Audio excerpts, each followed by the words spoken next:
हाँ देखी, हमारे हारमोनियम पे बैठे हमारे बड़े भैया राजेश गुरु, और ये ढोल पे बैठे हमारे लाल भरत भैया, और ये कोरस पे बैठे हमारे महेंद्र भैया, उपेंद्र भैया की पूरी टीम, और ये रिकॉर्डिंग पे बैठे हमारे साउंड ऑपरेटर,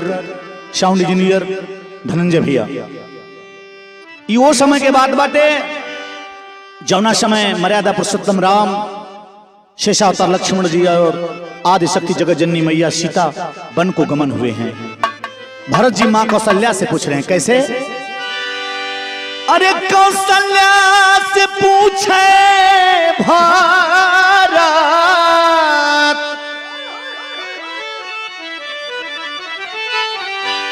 कौशल्या से पूछे भारत, असुआ बहाई माई, कब यही है बनावा से,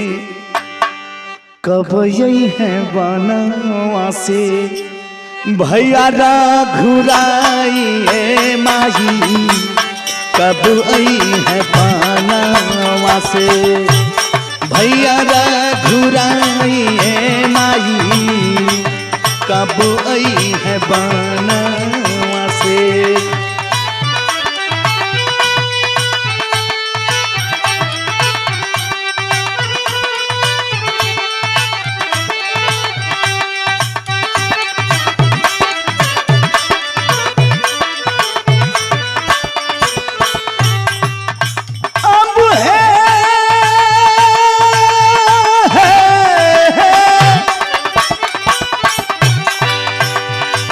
कौशल्या से पूछे भारत,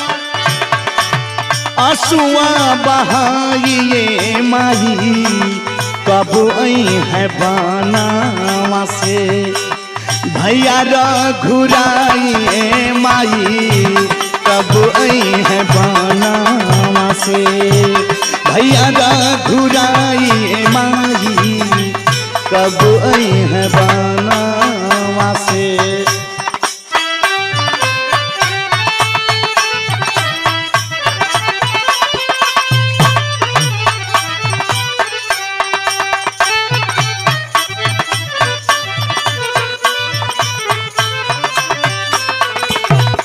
भरत जी क्या पूछ रहे हैं माँ से? हमारी मयरिया के बिगड़ल मनवा,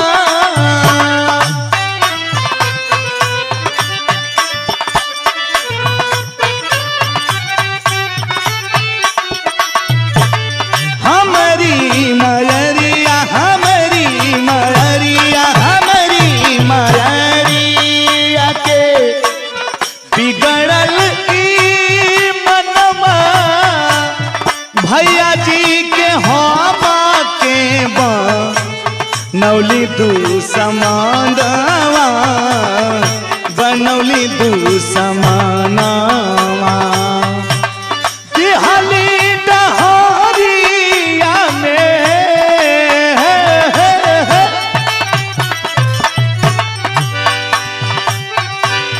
दिहाली डहरिया में कटवा बिछाइए माई, कब आई है बनावा से, भैया घुराइए माई, कब आई है बनावा से, भैया घुराइए माई, कब आई है बनावा से, भैया घुराइए माई, कब आई है बनावा